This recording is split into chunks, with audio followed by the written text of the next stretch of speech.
Yes, yes, Kenya. Tamu sana, yes.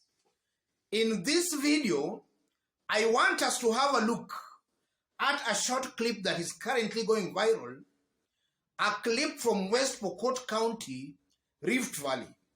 After which, as usual here, we are just going to dissect it to see exactly what it means politically. Have a look at this. Hakuna neno. Huku ni wapi? Yes. Those are residents of West Pokot County. So in this video, I want us to answer only one question. Do you think Raila Odinga is going to perform better in West Pokot County in 2022 than he did in 2017? That's the question I want us to answer here. But in case you are watching us for the very first time, kindly subscribe, give this video a like. In order to answer that question accurately, we must first of all see and look on how Raila Odinga performed in 2017 presidential elections. In 2017, Uhuru Kenyatta had 97,677 votes. That's 64.8%. Raila had 51,930 votes. That's 34.4%. So in 2017, Uhuru had 64% of the votes. Raila had 34% of the votes. And during 2017 presidential election results, there were no notable political leaders from West Pokot supporting Raila Odinga. Almost all notable leaders in West Pokot County were supporting Uhuru Muigai Kenyatta. But in 2022, Lonyangapuo, the governor, has already thrown his weight behind Raila Odinga. The senator of West Pokot, Samuel Pogisho, and the Senate Majority Leader has already thrown his weight behind Raila Odinga. So you can see that top leaders from West Pokot are already supporting Raila Odinga. And it has also forced me to look at the county assembly elected leaders. A good majority of MCAs in West Pokot County, a good majority were elected through KANU. So it appears that West Pokot again is leaning towards KANU. KANU was a party. And as I talk right now, KANU is supporting Raila Odinga. Yes. So even before we start or rather dig deep in our analysis, it's almost very clear that Raila Odinga is most definitely going to perform better in 2022 in West Pokot than he did in 2017. What does that mean politically for William Ruto and Raila Odinga? I'm seeing a situation, ladies and gentlemen, where Raila is going to give William Ruto a run for his money in Kalenjin Rift Valley. And I'm saying that because largely if you look at Kalenjin counties in Rift Valley, William Ruto, even though he's putting a brave face, things are not very good for William Ruto on the ground. If you look at a county like Uasin Gishu County, William Ruto's own home county, there is the Bunotich factor. Buzeki factor. Buzeki is a very popular candidate on the ground. Buzeki is not in good political terms with William Samoei Ruto. So you can see a problem there for William Ruto. And if you leave Buzeki, we also have this Mishra, Kiprop Mishra, who also comes from Uasin Gishu County. Mishra is also seen as not being in good terms with William Ruto. And these are very popular leaders on the ground.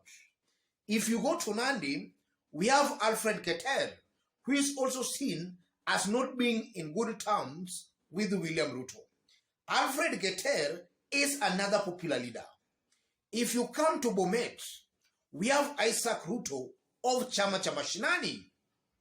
Behind the scenes, we are being told Isaac Ruto is not very much in good terms with William Ruto. Isaac Ruto also happens to be a very popular leader on the ground. If you go to Elgeyo Marakwet, the current governor, Alex Tolgos, is currently supporting Raila Amolo Odinga and is seeking an election as a senator through Jubilee Party. So you can also see there is a problem there. If you come to now West Pokot, the governor and the senator are all supporting Raila Amolo Odinga. Yes. So you can obviously see William Ruto has to work extra hard in Kalenjin Rift Valley to actually make sure he consolidates that support fully behind him. And I'm saying that because all these popular leaders, they can actually really mess up William Ruto if actually they play their politics very well in that area. If actually they can gang up and then they have one common message, I'm seeing them actually giving William Ruto a lot of sleepless nights in Kalenjin Rift Valley. And that is so because if you look at Kalenjin Rift Valley, they have got so many sub-tribes, and all these sub-tribes, they have their own different interests and political leanings. And I'm just forgetting about Baringo, the case of Gideon Moi. Gideon Moi is currently supporting Raila Amolo Odinga, and chances are very high he is going to win, or rather he's most likely going to win Baringo senatorial seats. So if all these leaders can actually team up and have one common message, they can deny William Ruto a good chunk of the Kalenjin Rift Valley votes. Yes, and that will augur very negatively for William Ruto in this year's presidential elections. And that is so again because if you look at the mountain is already shaky and very slippery for William Ruto. Things are really changing very fast on the mountain.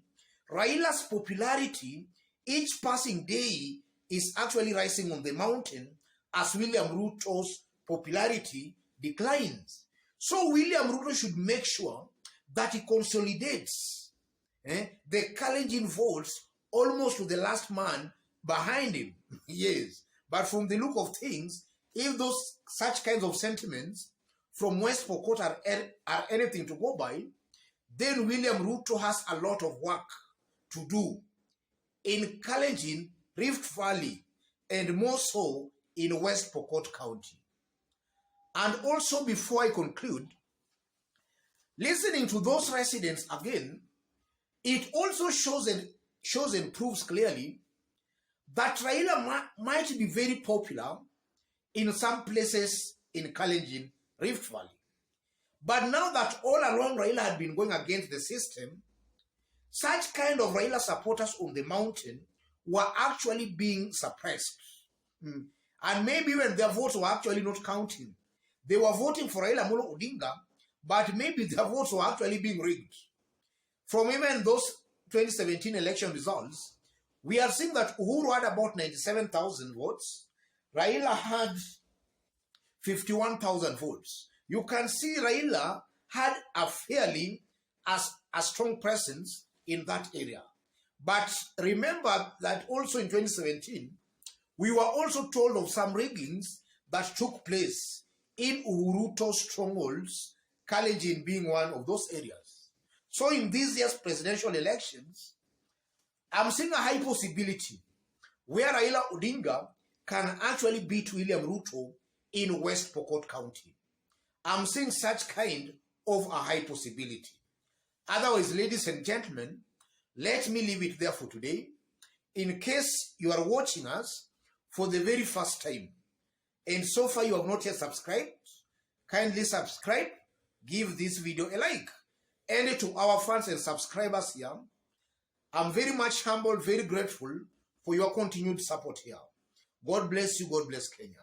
Any other person watching us outside Kenya for the very first time, drop a comment, let us know from which part of the globe you are watching us from. And if possible again, subscribe, give this video a like.